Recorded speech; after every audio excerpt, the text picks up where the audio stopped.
RJD का seat निकाल सकता है। और जितने नेता, जैसे आप कांग्रेस का भी देख लिए, 3 बार वो रह चुके हैं, लेकिन तीनों बार में से वो असफल रहे।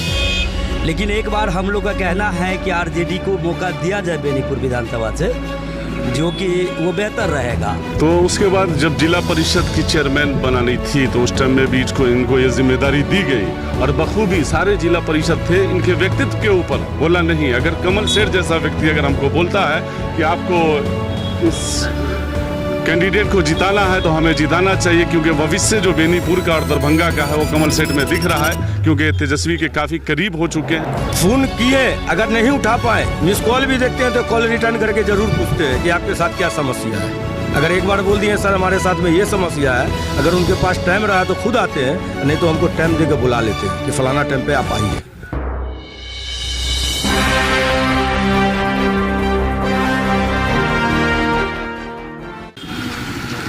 नमस्कार, बिहार मिथिला न्यूज में आपका स्वागत है। मैं हूं मनोज।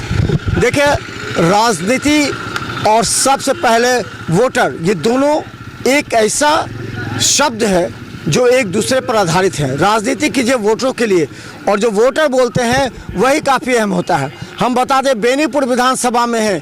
बेनीपुर विधानसभा के बहेरा के कमाल चौक पर हम हैं। देखिए, अचानक इस रास्ते से जाते हुए हम गुजरे। देखिए, यहाँ कई युवा हैं जो इस खड़े हैं यहाँ पर चौक पर, और यहाँ चौक से जो राजनीति शुरू होती है। कौन जगह है ये? बहरा थाना सर। बहरा थाना, कमाल चौक। कमाल चौक जी सर। अच्छा, एक चीज़, चुनाव आने वाला है अभी, तो क्या लगता है कि इस बार महागठबंधन से किस तरह का प्रत्याशी, आप कौन प्रत्याशी आपके नजर? हमको नॉलेज नहीं है, आगे सर आप पूछ सकते हैं। तो आप लोग वोट डालते हैं ना? जी सर, वोट डालते हैं। तो इस बार आरजेडी तेजस्वी यादव कैसा लगता है, नीतीश कुमार कैसा लगते हैं? आरजेडी मेरे को सर। तेजस्वी यादव कैसा लगते हैं? बहुत अच्छे है सर। अच्छे लगते हैं। हाँ सर। और चिराग पासवान? वो तो नहीं चाहिए। नहीं लग रहा? नहीं चाहिए वो। अच्छा, तो इस बिहार में वही चाहिए तेजस्वी? हाँ जी सर। आरजेडी? जी सर। अच्छा, तो देखिए, और भी हमारे साथ हैं कि इस बार चुनाव आ रहा है, लेकिन बहुत सा विकल्प आपको आ गया। महागठबंधन में यहाँ से अभी तक कोई फाइनल प्रत्याशी नहीं। पिछले बार मिथिलेश चौधरी थे, तो वो नहीं है इस बार। माधव झा और कमल सेठ, 2 का नाम आ रहा है। किस तरह के प्रत्याशी का आपके? सर, हम लोग के नॉलेज में एक ही है, हमारा नेता कमल सेठ। क्यों? क्योंकि वो लोकल नेता है और लोकप्रिय नेता है। अच्छा। ठीक है। और अभी जो है, अभी का दौर चल रहा है युवक का। आप लोग अपनी ज़िंदगी जी लिए, अब इस देश को चलाना हम लोग का काम है, युवाओं का काम, युवा का काम है। तो युवा में मुख्यमंत्री देखा जाएगा तो तेजस्वी यादव को। तेजस्वी यादव जी। ठीक। और हमारे लिए हमारा नेता कमल सेठ है, क्योंकि इससे पहले भी 5 साल पहले भी विकास का हमको झांसा दिया गया था बेनीपुर विधानसभा में। आज तक हमारी उम्र हो गई है 32 साल। ठीक है, 2 बार हमारे विधानसभा से जीत के भी गए हैं। आज तक मैं उनका नाम नहीं जानता हूँ। विधायक का नाम नहीं जानते? हाँ, हमारे विधायक कौन है। और रही बात काम करने की बात, तो आइए सर हम आपको दिखाते हैं। बहेरा कमाल चौक पावर हाउस के पास सब खड़े हुए हैं। अब विकास हम दिखाते हैं आपको, हम अपने विधानसभा का। सर, रास्ते में यहीं से चलिए ना। अच्छा, पहले यहाँ पर पहले ले लेते हैं, उसके बाद हम आपसे अलग देख लीजिए। ये ईदगाह है सर। हाँ। देखिए, पानी जब होता है तो पूरे में जो है ना, ये बहता है, बहती नली है। अच्छा, ये सड़क पर? जी सर, ये बहती नली है। हाँ, अंदर भी जाता है पानी। नमाज किससे होता है यहाँ पर जो होता है? बहुत तकलीफ होता है, बहुत परेशानी होता है। अच्छा, कई बार जो है रोड जाम भी हम लोग किए हैं। अच्छा, कुछ नहीं। क्या कहते हैं विधायक? हो जाएगा। आज तक हमारा 7 नंबर वार्ड का नाला पास है। हमारे घर में चलिए, इतना पानी लगा हुआ रहता है, इतना पानी लगा रहता है सर। जाते हैं तो वार्ड, साइड हो जा बाबू, साइड हो जा सर, इधर आ जाइए, साइड में। ये निगम क्षेत्र में आता है या? ये नगर निगम है, 7 नंबर वार्ड पर अब खड़े हुए हैं। इसका जो चेयरमैन है वो नहीं आते हैं? चेयरमैन साहब भी नहीं आते हैं। अच्छा, चेयरमैन साहब भी नहीं आते हैं। और रह गई बात हमारे वार्ड पार्षद साहब को, तो वो स्कूल में जाके ड्यूटी करते रहते हैं, जनता के लिए नहीं आते हैं। अच्छा, आपने कमल सेठ का नाम बोला। कमल सेठ में क्या खासियत आप देखते हैं जो कमल सेठ? बहुत लोकप्रिय नेता खड़े हुए थे लोजपा से, तो उनको देखिए, लोजपा का यहाँ पे कोई चांसेस नहीं है, सब राजद का यहाँ पर है। राजद को छोड़ के कोई वोट किसी को नहीं देगा। हाँ, आप किसी भी कीमत पे खरीद नहीं सकते। यहाँ सीट का कांग्रेस का है, तो कहा जा रहा है। पहले कांग्रेस का था, था, अब नहीं है, क्योंकि आप अपनी जिंदगी जी चुके हैं। आपकी चाहत को चेंज नहीं कर सकता है। आप हमारे फादर हैं, तो आप अपनी चाहत अपने पास अपने रखिएगा। तरीका से आपने किया जी। हम लोग युवा हम लोग हैं, हमको चाहिए रोजगार, हमको चाहिए मेरा बात संविधान की बात करने वाला आदमी, उठाने वाला आवाज, बेरोजगार नहीं घूमने वाला। हमारा क्या है, हमारा तो 75 साल पूर गया, अब हम झोला उठाएंगे चल देंगे।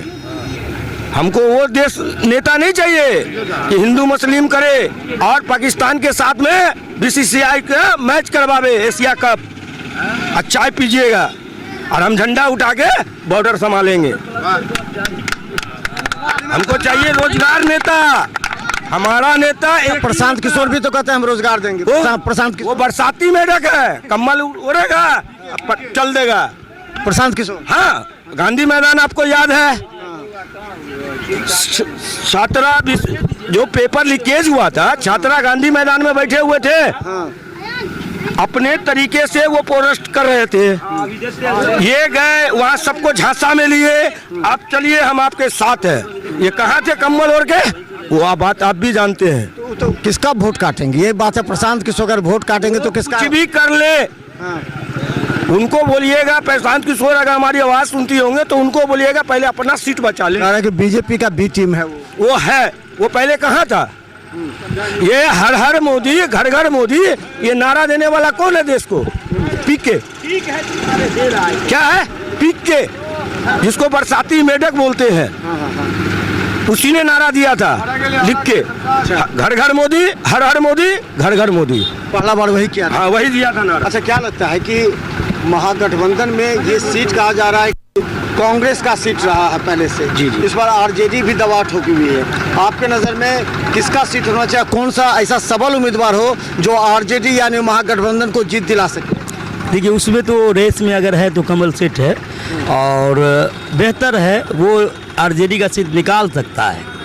और जितने नेता, जैसे आप कांग्रेस का भी देख लिए, 3 बार वो रह चुके हैं, लेकिन तीनों बार में से वो असफल रहे हैं। लेकिन एक बार हम लोग का कहना है कि आरजेडी को मौका दिया जाए बेनीपुर विधानसभा से, जो कि वो बेहतर रहेगा और परफॉर्मेंस भी वो बेहतर करेगा, क्योंकि 17,000 कुछ समथिंग वो लाए थे, वो लोजपा में थे। तो अभी अगर कांग्रेस का और इसका मिला के अगर छवि देखा जाए, जो कि महागठबंधन का भी 50,000 समथिंग आया था वोट, तो उसमें ये 17,000 अगर प्लस हो जाता है तो उसका 70 पे आ जाएगा, तो इसकी विजेता निश्चित है, जो ये विजय हो सकते हैं। आ जाता है कि कमल सेठ है ब्राह्मण, तो उनको अल्पसंख्यक वोट नहीं देगा, ये चीज हो जाता है। क्या ऐसा होगा क्या? जी, या वो बीजेपी में? लेकिन जो अभी का जो माहौल बना हुआ है, वो ब्राह्मण भी उनके साथ है, मुस्लिम भी उनके साथ है, सारे जितने भी हैं वो सब उनके साथ है। तो बेहतर होगा कि आरजेडी को इस बार मौका दिया जाए, जो बेनीपुर विधानसभा से जो बढ़िया वो परफॉर्मेंस ला सकते हैं कमल से। अच्छा, एक सवाल ये भी हमको जानना है कि मान के चलिए कि कमल सेठ आरजेडी इसी शर्त पर आए थे लोजपा छोड़कर कि उनको इस बार सीट मिलेगी। अगर विपरीत परिस्थिति होती है तो क्या करेगा यहाँ का जो उनका वोटर है 17,000 वो अलग, और जो ये लोग सभी कह रहे हैं कि कमल सेठ अच्छा काम करते हैं, युवा है, ये बोलते हैं युवा है उनके कंधों पर, तब क्या करेंगे आप लोग? देखिए, सबसे पहली बात कि हम स्टार्ट जब किसी चीज़ को करते हैं तो पूरे मन और लगन और जोश के साथ करते हैं।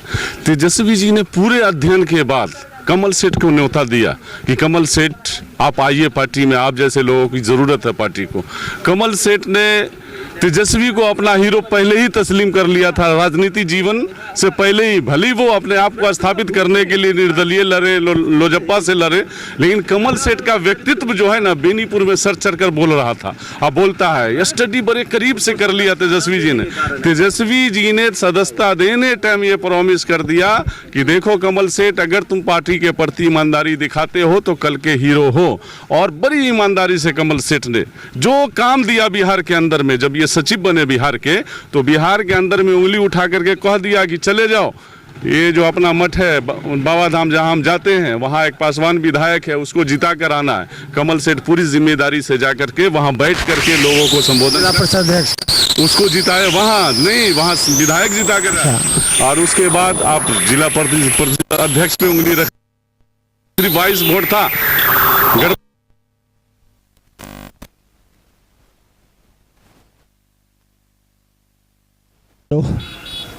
हाँ, तो उसके बाद जब जिला परिषद की चेयरमैन बनानी थी तो उस टाइम में भी इनको ये जिम्मेदारी दी गई और बखूबी सारे जिला परिषद थे इनके व्यक्तित्व के ऊपर। बोला नहीं, अगर कमल सेठ जैसा व्यक्ति अगर हमको बोलता है कि आपको इस कैंडिडेट को जिताना है तो हमें जिताना चाहिए, क्योंकि भविष्य जो बेनीपुर का और दरभंगा का है वो कमल सेठ में दिख रहा है, क्योंकि तेजस्वी के काफ़ी करीब हो चुके हैं और इनकी बात सुनी और रखी जाती है और क्षेत्र में ये हीरो है और इनका जो स्नेह और प्रेम अलग से था लोगों के प्रति, उसकी सब इज्जत उन्होंने अपने स्तर से भी बेनीपुर में काम किया है कुछ ऐसा के लोगों एक आवाज पर जो कैपेसिटी हर व्यक्ति की होती है। देखिए, एक होता है कि संसद विधायक कौन है, हमारा विधायक के प्रति ये रहता है जिम्मेदारियां, उनके पास फंडिंग रहता है कि हम फला काम करेंगे, लेकिन विधायक जी जो भैया सोए हैं वो तो कुंभकर्ण की नींद ही सो गए, क्योंकि उनको लगता है कि अरे भाई वोट चोरी करके हम बड़ी आसानी से हमारा पार्टी जीतिए जाता है। जनता के बीच हमको जाना ही नहीं है, हम सिर्फ भोज खाएंगे, लोगों का न्योता पूरेंगे, अपना रिलेशन बनाए रखेंगे, इस रिलेशन से हमको वोट आ जाएगा। जमीन पर कुछ नहीं हुआ है, लेकिन कमल सेठ जब भी क्षेत्र में घुसे, अगर ये पता चला कि इस गली में कोई आपातकालीन है, उन्होंने तुरंत यानी कि अपने आदमी को फोन किया, बोला भाई यहाँ ये सेवा दे दीजिए, हमारी तरफ से दे दीजिए, अगर सरकार नहीं देती है तो क्या फर्क गिरता है, हमारी तरफ से दे दीजिए। आप क्षेत्र जब भ्रमण कीजिएगा तो हर गली में कहीं ना कहीं ऐसी बात मिलेगी, छोटा ही कॉर्पोरेट सही जो जमीन पर है वो कमल सेठ ने किया, और बाकी प्रशासनिक अल्टीमेटम दे देते हैं कि ये काम होना चाहिए तो होना चाहिए, और वो प्रशासन करता है, क्योंकि इनका व्यक्तित्व बोलता है हम नहीं जानते कि वो आप आरजेडी के आदमी, हम ये जानते हैं कि आप कमल सेठ हैं और उसके बाद आरजेडी के आदमी है। तो ब्राह्मणों में तो इनकी यूं समझिए कि ऐसा लग रहा है कि जैसे जश्न का माहौल है। वो लोग कहते हैं कि पूरा चीज तेजस्वी का, सिंबल तेजस्वी का, वोट तेजस्वी का और कैंडिडेट ब्राह्मण का, इससे बड़ा उपलक्ष्य हमारे पास क्या हो सकता है, इससे बड़ा सौजन्य किसी को भी मौका मिलेगा कि हाँ ब्राह्मण उम्मीदवार भी हम लोग देते हैं, राजद ब्राह्मण उम्मीदवार भी देते हैं, क्योंकि कहा जाता बड़ा मैसेज A to Z का जो करेक्शन। एक सवाल और है, क्या कमल सेठ आपका फोन मेन होता है कि ऐसा प्रत्याशी चुनिए जो फोन उठाए दे जनता का? हम लोग के लिए आपका फोन उठा सर, हम लोग फोन किए, अगर नहीं उठा पाए मिस कॉल भी देखते हैं तो कॉल रिटर्न करके जरूर पूछते हैं कि आपके साथ क्या समस्या है। अगर एक बार बोल दिए सर हमारे साथ में ये समस्या है, अगर उनके पास टाइम रहा तो खुद आते हैं, नहीं तो हमको टाइम दे के बुला लेते हैं कि फलाना टाइम पे आप आइए। तो देखिए, कमल सेठ को यहाँ पर हम बता दें, जब हमने ये पूछा कि कांग्रेस में दो हैं, क्योंकि कांग्रेस को ये सीट जानी है, लेकिन आरजेडी के कमल सेठ ने इसी शर्त पर तेजस्वी यादव को बेनीपुर बुलाया था, और बेनीपुर में तेजस्वी यादव ने कहा था कमल सेठ आप क्षेत्र में काम करो, पटना घूमने की ज़रूरत नहीं है, आपको निश्चित तौर पर आपकी मेहनत का जो फल है वो मिलेगा।